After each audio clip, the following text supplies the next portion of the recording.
Hi there, and welcome to Baseball by Design. I am sportslogos.net minor league baseball correspondent Paul Caputo, broadcasting live this week from my parents' basement instead of from the Hall of Fame of Helmet Sundays in my basement in Fort Collins, Colorado. So right now I am in my native Pennsylvania, where I am very pleased to be speaking with Kurt Landis, who is the only president and general manager that the Lehigh Valley IronPigs have ever had. And we are going to be talking about one of my favorite brands, not just because I'm a lifelong Phillies fan, but also because it's such an important brand in the story of how minor league baseball has evolved in the last 15 to 20 years. So, Kurt, thank you so much for being here. We have so much to talk about. This is such a fun brand in so many ways. Paul, thanks for having me. I appreciate your words. And, it's a brand that obviously I'm very proud of. But we wanted to have a brand that kind of represented the team. And that was like 15, 16 years ago. It was about being bold and unique and different. And now, of course, over time, I think every minor league team has adopted that in their branding persona. So it always felt like we were more on the cutting edge when we were IronPigs. There weren't too many unique team names, even just 15 years ago, like we have now. Well, certainly since the IronPigs debuted, this industry has changed a ton. So I'll tell you that I have a sort of a personal connection to the IronPigs, not just because I'm a Phillies fan, but when people ask me how I got started writing about minor league baseball. So I've written a series called The Story Behind the Nickname for sportslogos.net for a long time. And the reason that I have written that series is because minor league baseball team names and brands and identities are so particular to their local community. And so often in minor league baseball, you hear, oh, that's just a wacky nickname for the sake of being wacky. And it's just they picked two names out of a dictionary and slapped them together. And very rarely is that actually true. 99.9% of the time, minor league baseball brands, in particular the successful, carefully considered ones, have stories that are unique to their community. So just the word itself, Iron Pig, can you explain what Iron Pig, where that term comes from? Sure. No. So this region was home to Bethlehem Steel, and Bethlehem is one of the three primary cities that make up the Lehigh Valley. But Bethlehem Steel had such a profound impact on the entire region. In fact, at the height of Bethlehem Steel in the 70s and early 80s, they employed almost 45,000 people at Bethlehem Steel, which is amazing to think about. 45,000 people working for one factory, essentially.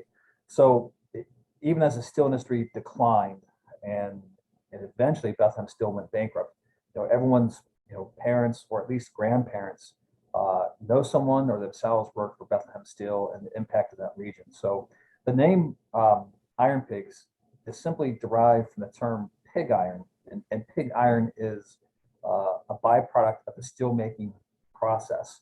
So all we did was take the words pig iron and reverse them to IronPigs. And as I mentioned before, we wanted something that was fun and unique, but also bold and daring.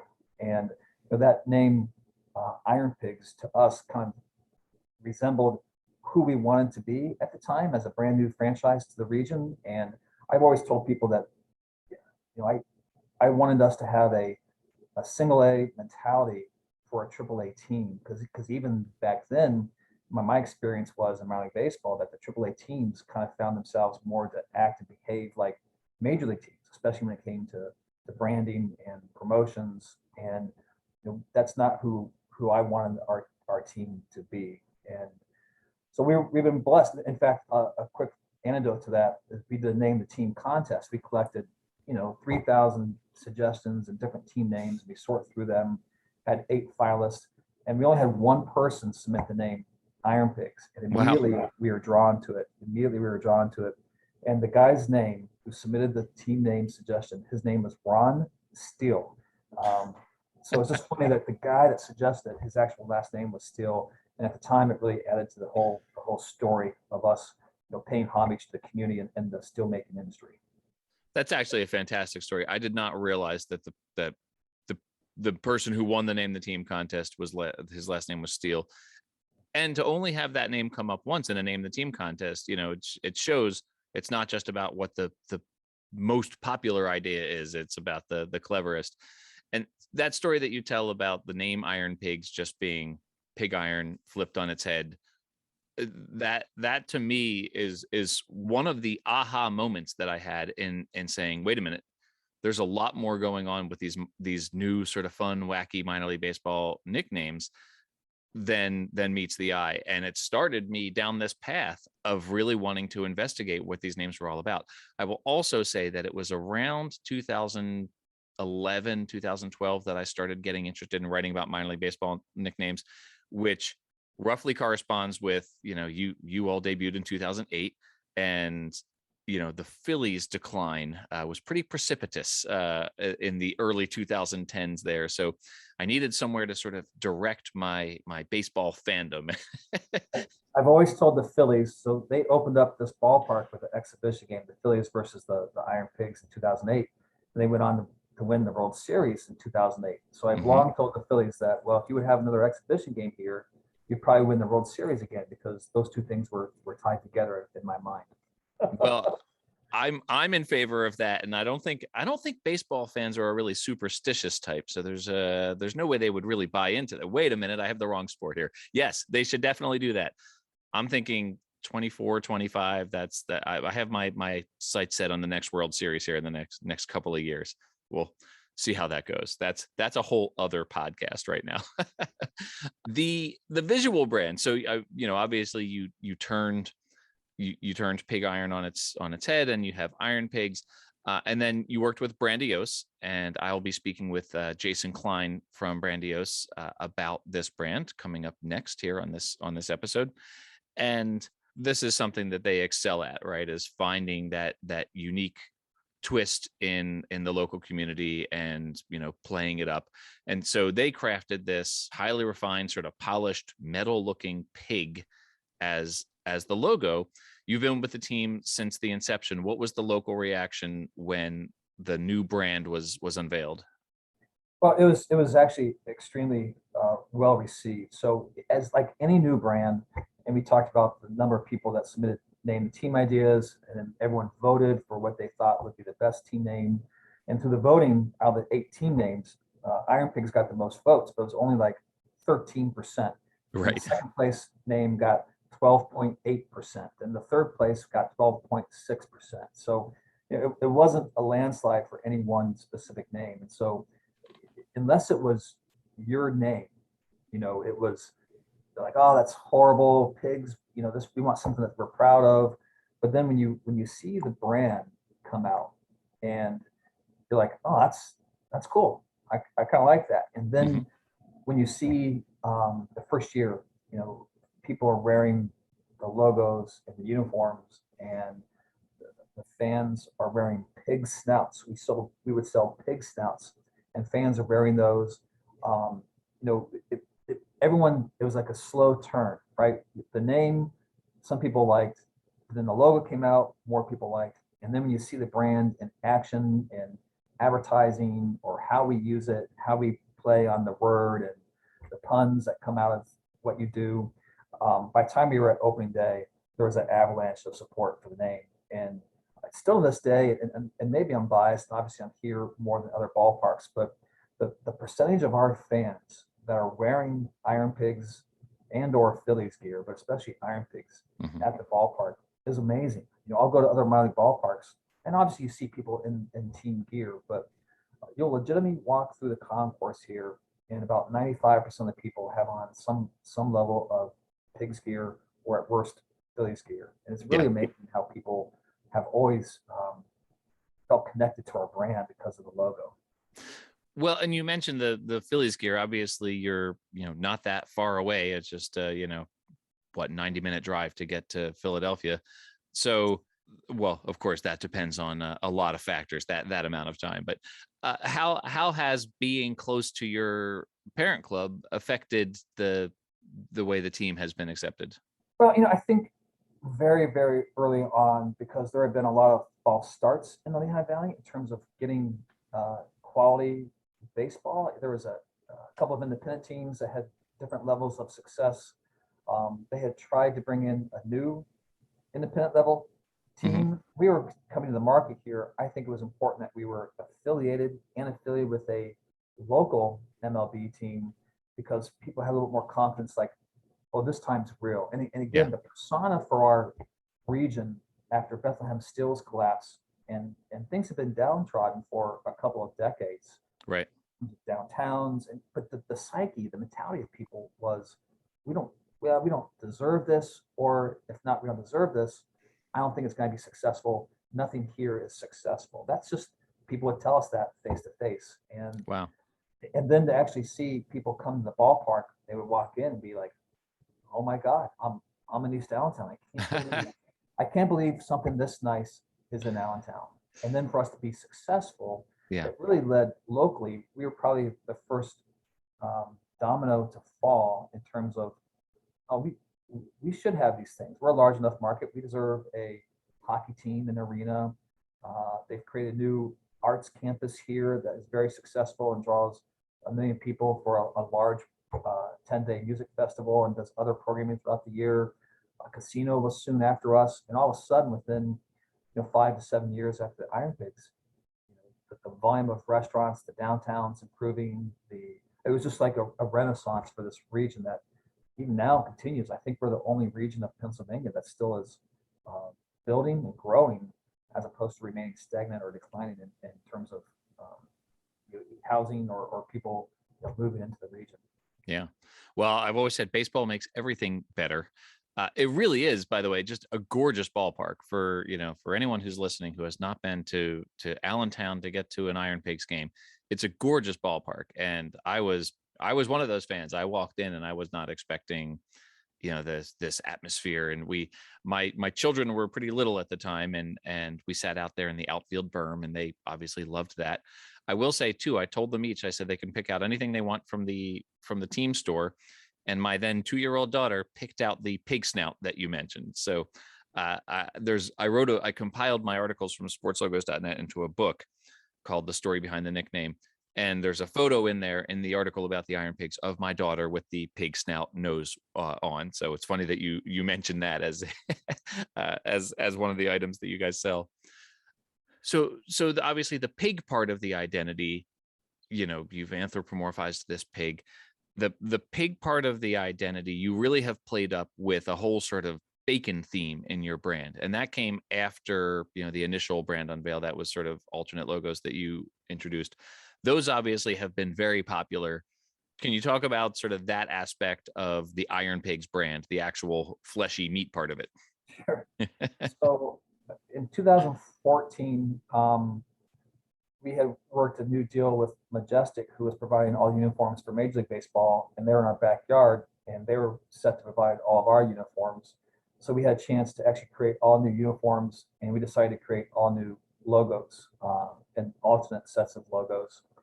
And we did a number of things, some things that pay homage to relationship with the Phillies and kind of a throwback set with the Phillies, and then we had kind of a molten looking logo that had the Iron Pig with molten ore coming from it, like it was just dipped in the molten ore at the steel factory. But we really, in discussions before 2014, the one that was most polarizing internally with our staff was taking a piece of bacon and put it in our hat. And even with our staff, some people loved it and some people hated it Yeah. because, like, well, it's a dead version of ourselves, right? When you're taking literally a dead version of yourself, bacon, and it was just a piece of bacon on a hat. But then,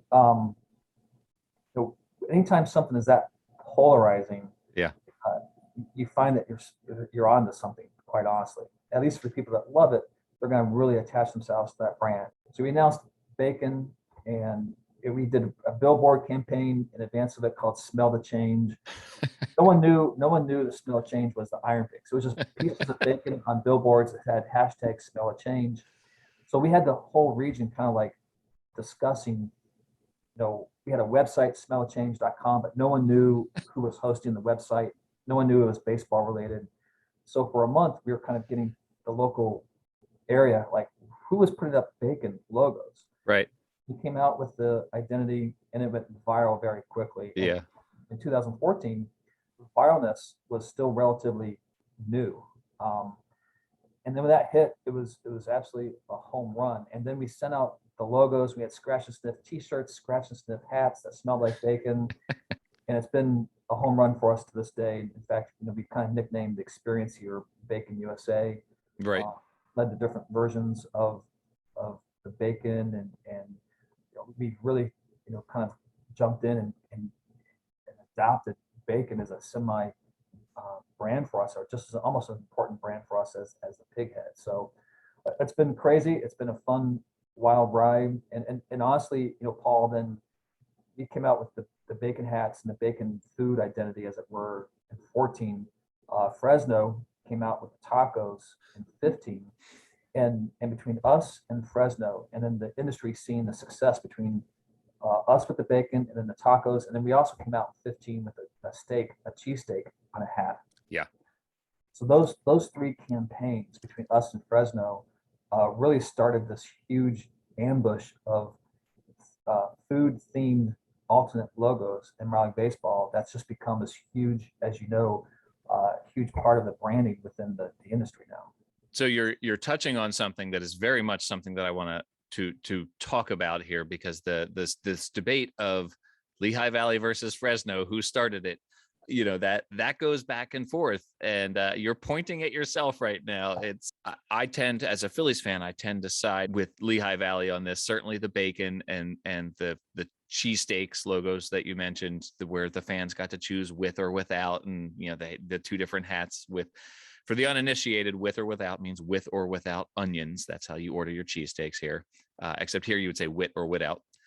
Let's go on record here. Who started the food-based alternate identity trend in minor league baseball?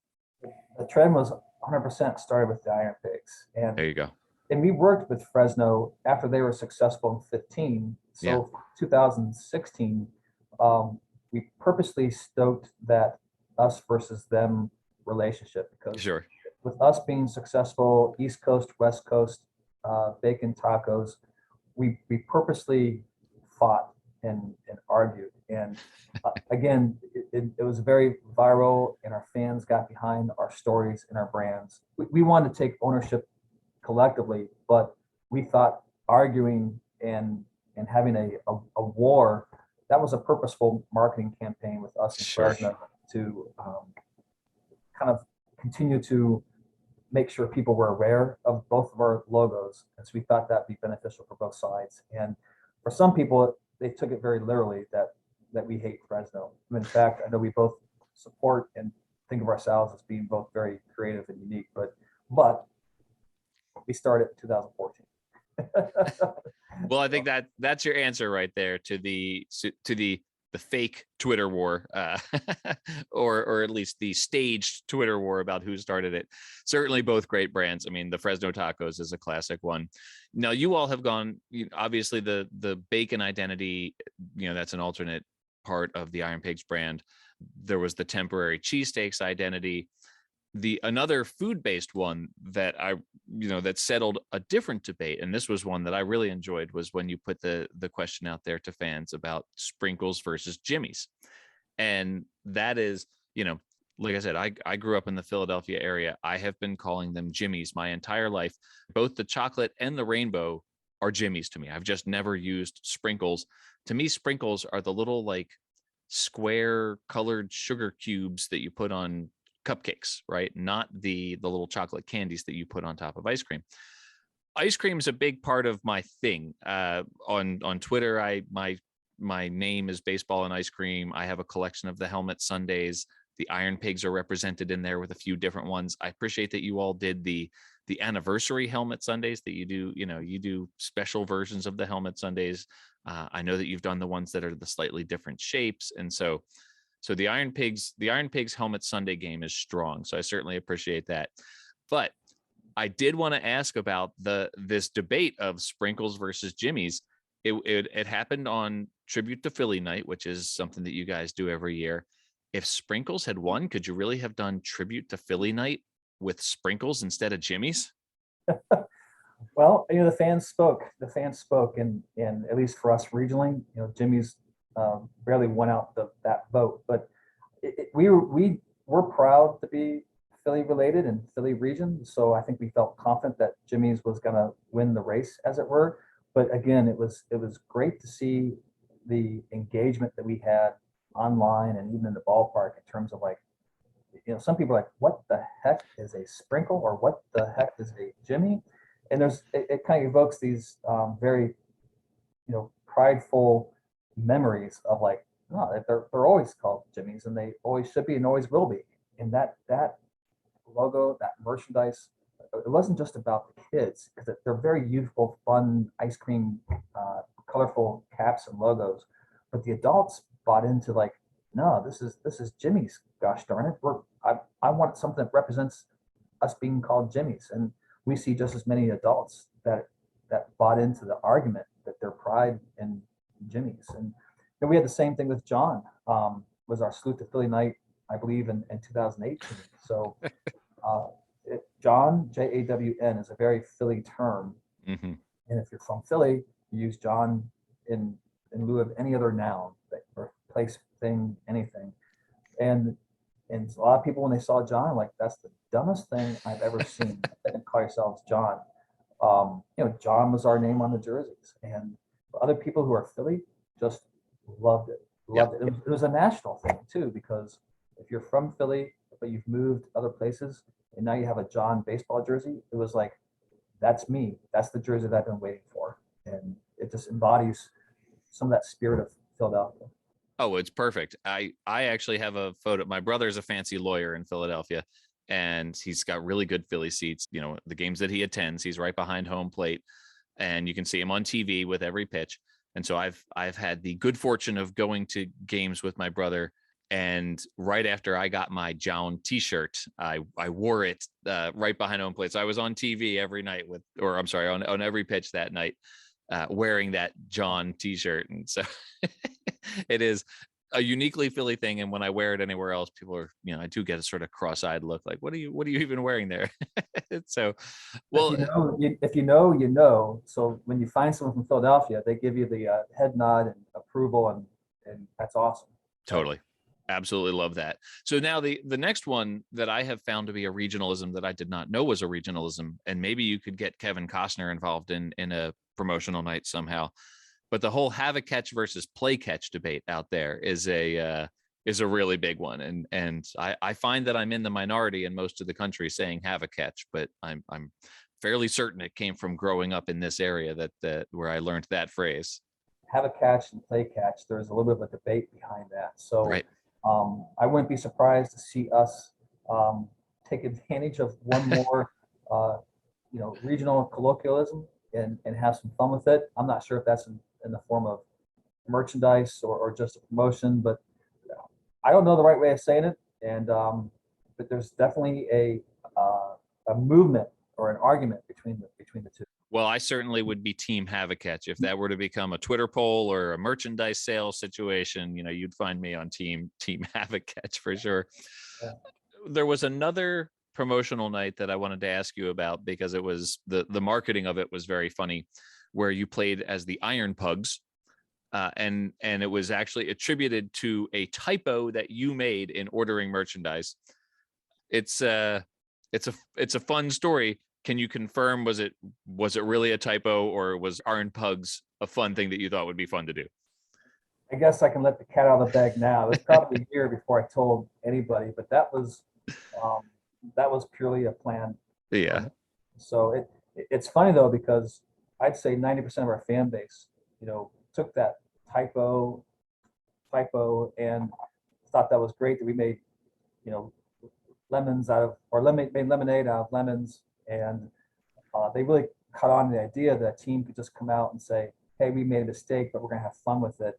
Mm-hmm. But in reality, you can't just make a mistake and have hundreds and thousands of T-shirts and caps with a brand new logo created, ready in time. So that was an idea one of our staff members had, and it was 2 years in the making from the time we announced it to actually draft the idea. We molded it in different ways. Like, how is this going to be successful? Is it really funny? Is it just dumb? Again, it was kind of polarizing within our staff, and that's kind of when you have actually a good idea. So how do we introduce the typo? How do we say it? How do you make it on a promotional calendar? The whole concept really took a full year and a half for us to play around with. And it was probably though, Paul, we've done a lot of great things with bacon and steaks and John, but the specific night of Iron Pugs, we only finally announced the promotion about 2 weeks in advance of the night that we were going to be wearing Iron Pugs jerseys, Iron Pugs caps, and dog night at the ballpark. And we sold out a Monday night in August, and we sold from the time we announced it to the end. It was amazing how quickly we sold out because so much energy was directed towards not just the merchandise nationally, but also towards the actual being there at the game with dog lovers to see this game take place in person. So from a pure merchandise success, we've had a lot of great things do very well. Yeah. But from a ticketing success, that was probably our largest one night single promotion based on Iron Pugs. I can imagine that was a blast, actually, and the whole like Bark in the Park nights is really fun. And now, if we could find a way to get a cat themed night in there, it could be Take Me Out to the Ball Game. Well done. Thank you. I should hire you. All right, I have some. I'm borrowing a format from my friend Ed Rivera, who does the Dad Hat Chronicles. He does some rapid fire questions at the end. I want to ask you first of all, Kurt, where are you from originally? Are you from Pennsylvania? Well, I'm from Ohio originally, near Cleveland. So I didn't know about, I don't know the gentleman's name, the Dad Hat Chronicles, but I think he's a Cleveland guy, if I'm not mistaken. So that's right. Yeah. I need to meet him. His name is Ed Rivera. I'm sure he would love to meet you. He and I are going to have a lot of the same questions about, hey, when do we get that Jimmy's hat in the Dad Hat style here? I've been waiting for the Jimmy's hat to show up as the soft top, curved brim. This one is 47 brand, which is the my preferred brand here. But yeah, you and Ed could certainly you would certainly hit it off for sure. Probably a long-suffering Browns fan as I am. So. He is a Browns fan. So that that probably the questions that I had for you, just being that you're not originally from Philadelphia, you probably have non-Philadelphia answers here. But I was going to ask you, for you, is it Sprinkles or Jimmy's? Well, I've been here for 15 years in the Lehigh Valley, so I've taken the Jimmy's, but there's still a few times in my life where a Sprinkles will come out by accident because of my Midwest roots. So, all right. I have adopted Jimmy's at this point. All right, that sounds good. Is it play catch or have a catch? I always played catch. Sorry. I always played catch growing up. The have a catch, I don't quite understand. So I would be on the different side, but I've certainly heard it both ways. Oh, that's fair. It's a fair answer given that you're from Ohio here. How about the correct pronunciation of the word Water? Water. Okay. Now water is something our fans should pay attention to the next 10 months here. We've had a lot of fun with people and how they pronounce the word water. Well, that's huge news. I am very excited for whatever that's going to be. Something having to do with water. That is spectacular. And I also love that the Phillies spring training is in Clearwater in Florida. Okay. What is the machine called that you get money from? ATM. Okay. It's a Mac machine. It's a, Yes. I remember Mac machines. Yeah. Is that right? On your cheesesteak, with or without? With. Okay. That's good. The pronunciation, another pronunciation question here. EAGLES. I'm a Browns fan, so I'm not sure everybody want to participate in this. I love the fan base in Philadelphia is so passionate, and that's what's led to our success. But it's Eagles. I know what you're gonna say, but Eagles. Right. It's spelled IGGLES. Eagles. Yes. Oh, another one of my favorite Philadelphianisms is our use of prepositions as well, right? So if you are going to spend a week at, say, Ocean City, New Jersey, where are you going? To the shore? Is that the correct answer? You said to the shore because you're from Ohio, but in Philadelphia, down the shore. We're going down the shore. The Salute to Philadelphia nights have been wildly successful for us. Sure. People really enjoy the argument or the logos. After the Eagles, after they won the Super Bowl, our Salute to Philly night was actually based on that and the play, right? The Philly. The Philly special. Yeah. So we actually designed a cap and logo, and the Philly special was our Salute to Philadelphia the one year they won the World Series. So that was fun to memorialize a play as a logo. Yeah, absolutely love that. So, well, it's it's coming up on lunchtime here in the Philadelphia area as we record this. So I hope you're heading to the Wawa to have a hoagie. That's another great argument, right? Is it Wawa or Sheets? Absolutely. I grew up in Wawa country, but I certainly understand the allure of Sheets as well. So I was afraid you were going to say it was a debate between, hoagie and sub. And I thought, oh no, that's not a debate. That's settled law from a long time ago. It's definitely hoagie. So, well, Kurt, thank you so much for letting me land these questions on you. You certainly have proved your Philly bona fides with everything that the Iron Pigs have been doing over the years. It's been such a fun brand and so much fun for me as a Philadelphia fan.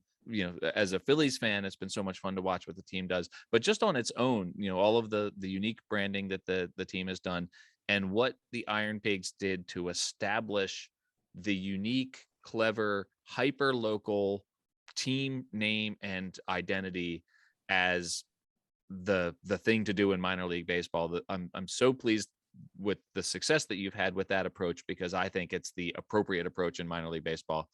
So thank you for not being the Allentown Phillies. Thank you for being the Lehigh Valley IronPigs, and for all that you do for minor league baseball.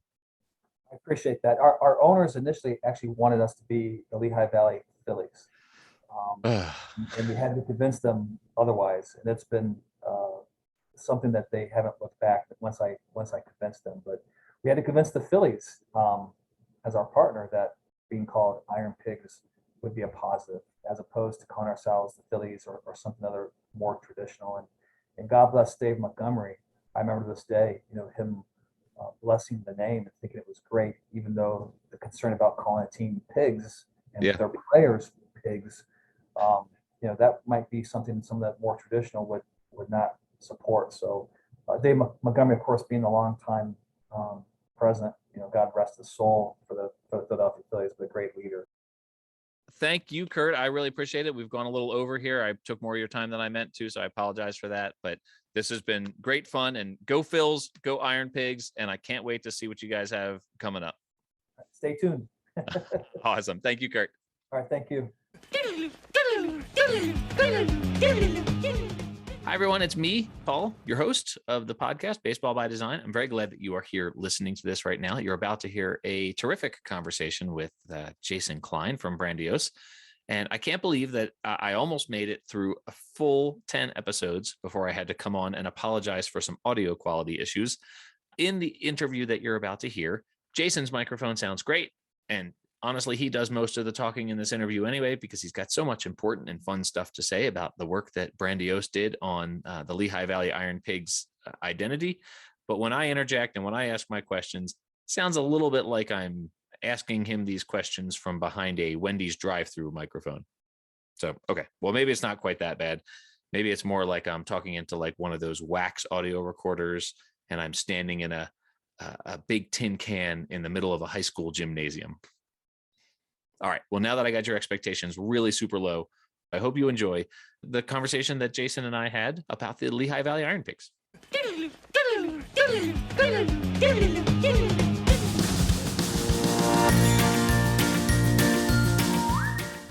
Welcome back, everybody. I am super happy to be joined right now for the first time of what I'm sure is going to be many, countless times that Jason Klein from Brandiose is here to talk about. Jason Klein. Jason, you've been such a supporter of this idea of this podcast, and you've such a huge fan. You have always been so accessible with your time and so enthusiastic about just talking about your process. You guys, you guys are obviously huge influencers, but you're so accessible and so easy to talk to about all this stuff. So, first of all, thank you for everything that you've done. All the many conversations we've already had since 2014 when I started writing for sportslogos.net. That's right. Yeah. And now we're actually seeing each other, face to face, at least through Zoom anyway. So anyway, thanks for being here. Thanks for all the work that you do for minor league baseball, and thanks for all these logos, right? Like these fun logos to talk about. It's the greatest job in the world. We have the greatest job in the world. We get to just have so much fun every day. And like I said, I'm a huge fan of this podcast. I'm a huge fan of going behind the scenes because we see the final product and we make a judgment and we like it or we don't like it, but there's so much that goes into it. And I found the more that I learn about the backstories about how things are created and the significance and the Easter eggs and all the behind the scenes stories and the struggles that had to be overcome, it just makes the work feel much more significant and meaningful. So I'm a huge fan of this. Well, and we're going to do a deep dive, right? Like we're going to do a deep dive into Brandiose and your process and the history of the firm and everything. Right. But we're also going to have you on a regular basis, as we are doing today, to talk about specific brands that you've worked on. And like I said, I can't believe that it's, episode 10 right now, and this is the first time that we've talked, because we're going to talk a lot. This is going to be a regular thing. Fans of the podcast, thank you for being here. You're going to hear a lot from Jason Klein from Brandiose. And like I said, we've had so many conversations over the years about these brands. I'm glad that the first one that we're talking about together on the podcast is the Lehigh Valley IronPigs, because I point to this logo a lot when people ask me, how did you get started writing about minor league baseball logos? Back in 2008, when this logo came about, that was a great time for Phillies fans. You know that I'm a Phillies fan. You can actually probably see the Phillies banner over my shoulder here behind me. And I remember looking at that logo and thinking, IronPigs, right? Like I was one of these people who thought, they're just pulling names out of the dictionary. They're just opening the page and the IronPigs were one of the first ones where I was just like, oh no, that's a real. There's a real deep, significant story, and we just talked with Kurt Landis, the general manager of the team, about this. I love Kurt. So, can you tell me, what was it, this project? What were your considerations? I know that you often visit the places where the thing is designed. Tell me about the process of creating this brand in particular. Well, the story begins. Chuck Domino, who was he is the godfather of minor league baseball marketing, and he's been, Idaho Falls. He really cemented his place in Reading, and then helped launch Lehigh Valley, helped launch, everything from Richmond Flying Squirrels. He helped launch the Akron Rubber Ducks, helped a little bit with Jacksonville, helped a little bit with Rocket City Trash Pandas. So Chuck invites us in, and we said, one of the things that's really important to us is that we do research. It's really easy just to Google on the internet and think about a community, but until you live, eat, breathe, and become an honorary citizen, you just don't know what that community is all about. So we packed our bags from San Diego, flew out to Lehigh Valley, and we toured, and we learned all about the steel industry. We learned all about the heritage that Lehigh Valley produced a lot, and I mean a lot, of the steel that built America. And so we knew that the brand had to celebrate steel. It was a weird transition too, because it was a time when the steel industry was not around. It wasn't thriving like it was. There was a lot of vacant iron ore and steel mills, and it was right before the repurposing that we've seen in America, where we repurpose old buildings into really new, fun industrial complexes for retail and fashion and living spaces. So it was right before that was happening, and we had to name the team contest, and we love name the team contest because it gets the community involved and it gets them excited about what's to come. And so we had a lot of names, and we sat down and we were narrowing down the team names. I think there was a short list, but it was a conference table, and it was me and Kurt Landis and Casey and, the ownership. And we had narrowed it down in the end to the Iron Pigs or the Vulcans. I think the Vulcan is the Roman or Greek god of steel or iron or something like that. Oh. And we were sitting there and we were talking about, we wanted this brand to represent the type of experience that people could expect. And Kurt had just come from Hagerstown. And I think one of Kurt's most well-known promotions was he gave away a vasectomy as part of vasectomy tribute night. And it was like it goes on ESPN. It was all over national media. And I said, Kurt, this is the type of experience that you're going to be in charge of. The idea of being the Iron Pigs, and I should clarify, pig iron is the raw material to make steel. So it was reversed Iron Pigs. And it was like, do we want to be the Iron Pigs do we want to be the Vulcans? And I remember thinking, the Iron Pigs jives with the way that Kurt operates, the type of experience that you're going to get. This idea of going hog wild and, bacon flavored cotton candy and, pig nose giveaways, and just all this stuff. Kurt was like, I was like, Kurt, this is the way that you think. And I remember Joe Finley was really nervous. He was one of the owners, and he's like, oh man, I'm going to have to go to the mayor and say, thank you for the funding, the public funding. We're going to name the team the Pigs. Right. This was really the first time that the sort of new era of how you go about branding a minor league baseball team was conceived. Mm-hmm. And I give all the credit to Chuck, because Chuck Domino really was orchestrating this in his head. We need to make a splash. We need to, create this energy. Mm-hmm. And the name Iron Pigs at the time was really outrageous. Now we just look back and it's like, that's the Iron Pigs. That was an outrageous team name. Yeah. And I think one of the things we thought back, we were like, well, the mud hens, right? It's a female chicken in a swamp.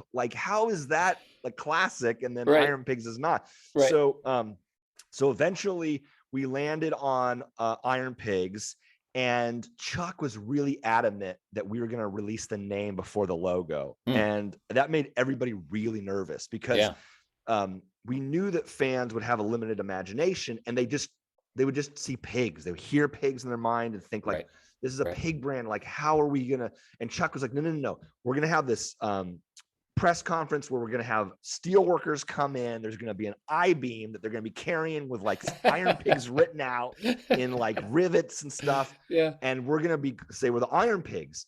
And sure enough, everybody was like, oh my gosh, this is awful. I cannot believe we're going to be called the Pigs.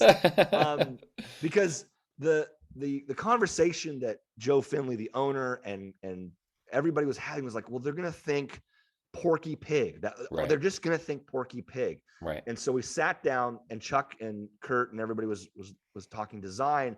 We thought to ourselves, okay, everybody thinks we're going to go ridiculous, Porky Pig. Right. Let's go the opposite direction. Mm-hmm. Let's treat this with all sincerity like it's a Major League Baseball brand.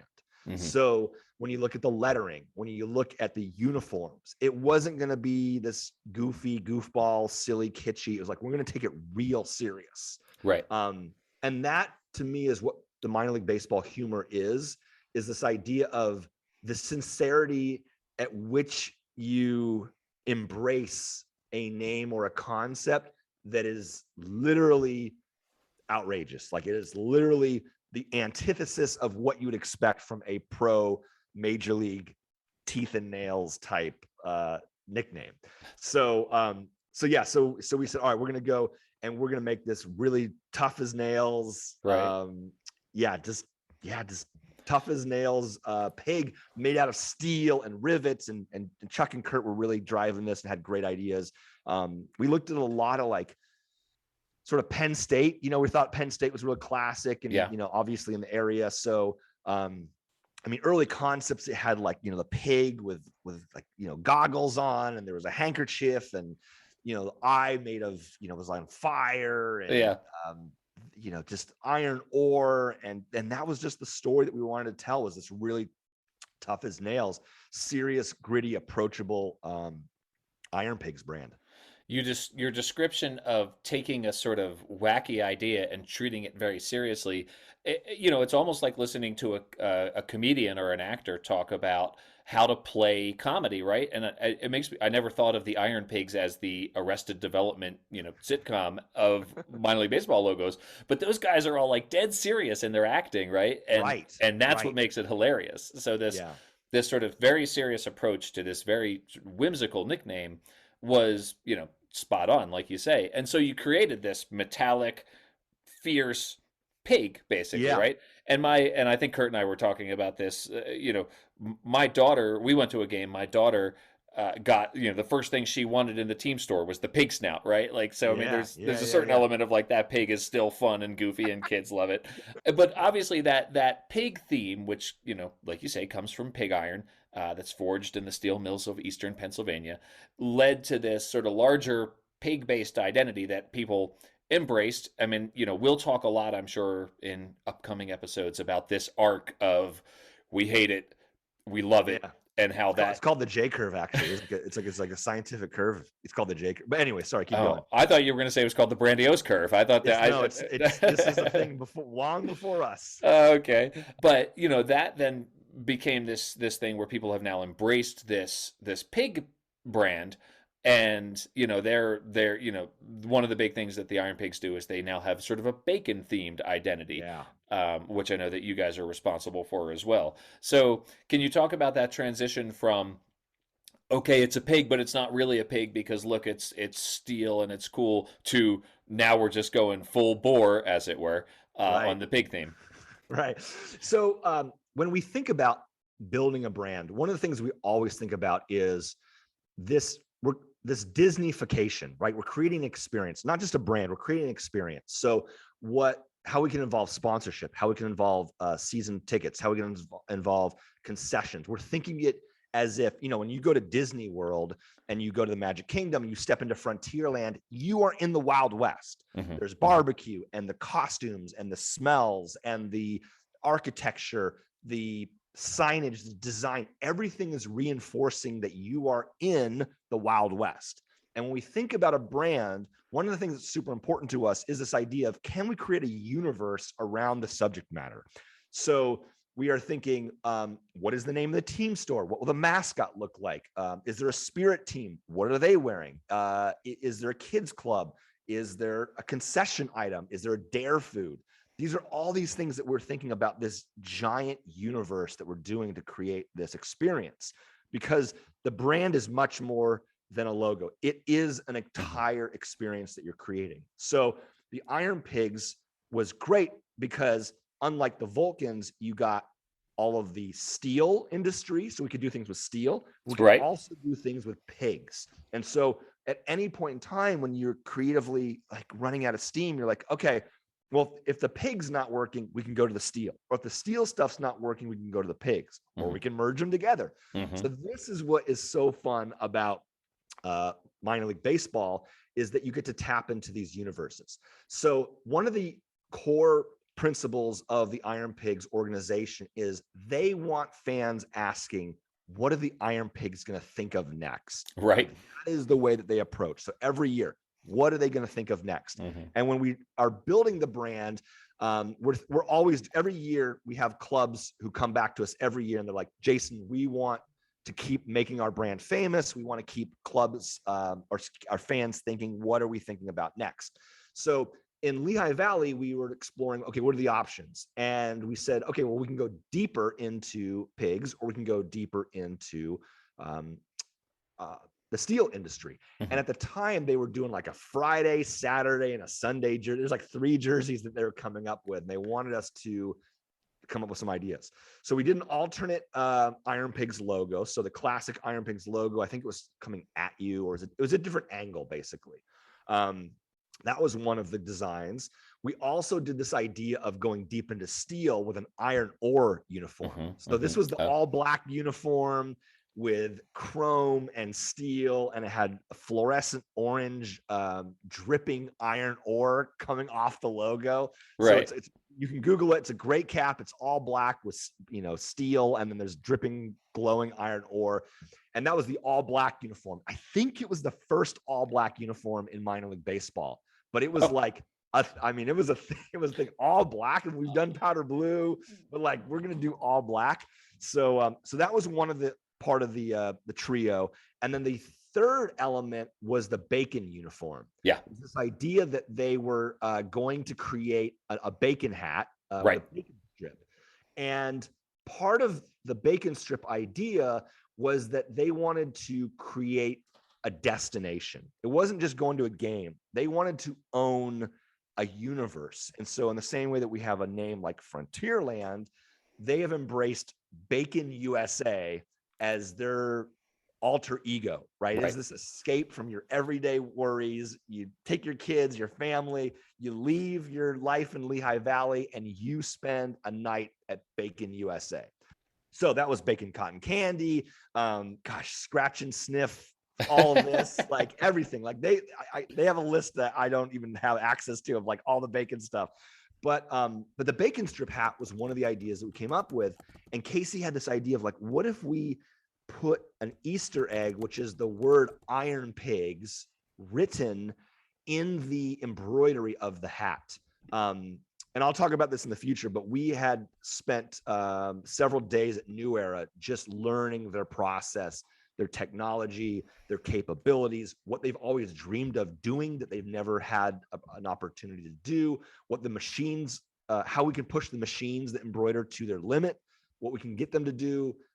So we spent a lot of time collaborating with New Era all the time in terms of what their capabilities are. And one of the ideas was, well, you know what? If you lay down in thread in a specific direction, you might be able to use that same thread to write something out in a field that, if you're a designer, you know is just it's a solid vector field. So we had a solid red meat vector, is all meat, but we were going to lay down the embroidery, the way the thread was dropped into that. Instead of going back and forth or up and down, it was going to go in the form of Iron Pig. So the bacon strip hat has an Easter egg. A lot of people don't know. It says the word Iron Pigs in it.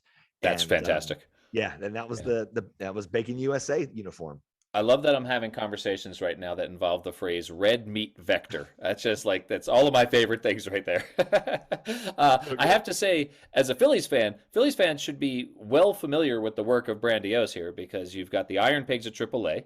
You've got the Fightin' Phils at AA. You've got the Clearwater Threshers at High A, and the Jersey Shore Blue Claws at Low A. So there's a lot to be familiar with from Brandiose for Phillies fans. And this, like I said, this brand was one of the ones that really made me take notice of minor league baseball branding is special, and it tells stories in ways that other sports don't. And so that this is one of the first ones that I really began to appreciate that way. So Jason, thanks for coming on and talking about this brand. Of course, for the first time of many. Where can people find you online and on the socials? We're at Brandiose. It's like grandiose with a B. And you can find us at brandiose.com and at all the socials at Brandiose. Fantastic. Well, I'm sure we will talk to you very soon.